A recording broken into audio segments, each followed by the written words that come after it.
Once upon a time, there was a cowboy. But instead of a horse, he rode a cow. And his cow's name was Bessie. No, every cow's name is Bessie. His cow name was Fluffalophagus. Right. And Fluffalophagus was a weird cow because he wanted to go to space and be with the space cows. But the cowboy, does the cowboy have a name?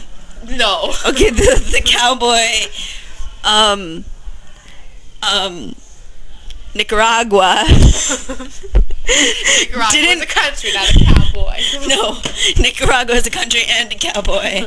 And he didn't want Fluffalophagus to go to space because he needed him to ride around. And Fluffalophagus says, "Tough luck, this is my calling." But unfortunately, Fluffalophagus couldn't talk. So he didn't say that. So he didn't say that.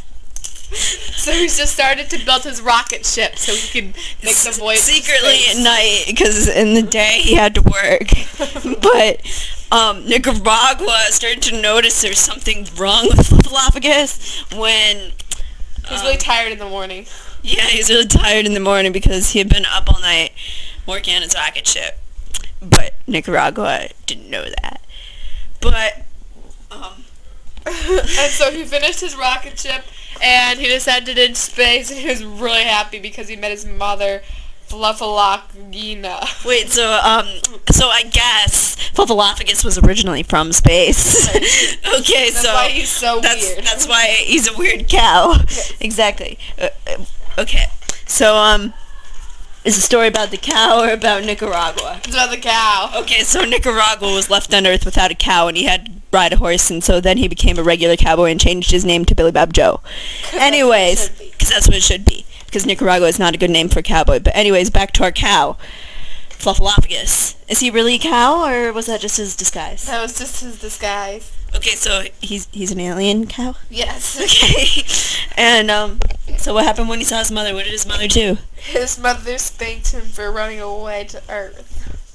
I thought he was kidnapped. I heard he was kidnapped. Or was that just a weird news story? No, you're probably right. He was kidnapped. I was probably right. He was kidnapped. So his mom I don't think the microphone can hear you. His mom ran to him and made him space cookies because she's so happy. Made him he was what there. Cookies? Space cookies. Space cookies.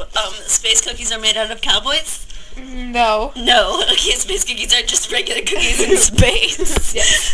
Okay. And that concludes our story. Yeah, that concludes our story. So there was this little girl one time, and she was walking to school every day, and she always passed this tree, and it was a pretty ugly tree, but she liked it. She liked walking by it every day. She liked walking by the tree because this tree was, like, ugly. And it reminded her of herself. And she related to this tree because she was so ugly that she got made fun of every day at school, and she felt like maybe this tree was getting made fun of by the other trees when no one was looking. So every day she'd go and she'd talk to the tree, and she didn't know whether or not the tree could hear, but she didn't care. She just swung on its branches and brought it some tree food, which are probably acorns. I don't know. Well, no. But the tree, see, this kind of complicated her problem because these kids would see this ugly girl talking to this ugly tree, and she'd be like, "Oh, look at ugly tree girl talking to her ugly tree," and then she'd be like, "Stop it, it's not an ugly tree. It's my pet." You're like, "Yeah, your pet ugly." So she decided that she would name her tree Ugly, but in a positive way. But then she also realized she didn't want to see this tree anymore because it was just giving her more grief and reminding her of herself. So she decided to go a different way to school every day, but she ended up getting attacked by a wolf. But the wolf, after, attacked her face and everything, mauled it and everything, it healed and she was beautiful. Yeah, it was, amazing. And then she became really popular at school and everything, and one day she decided, I should go back to my tree and tell him to get attacked by a wolf. So she did that, but by the time she got there, the tree was gone. But she didn't care. She's beautiful now. Right, so the stump lay in the ground. And she sat on it to do her makeup. The end.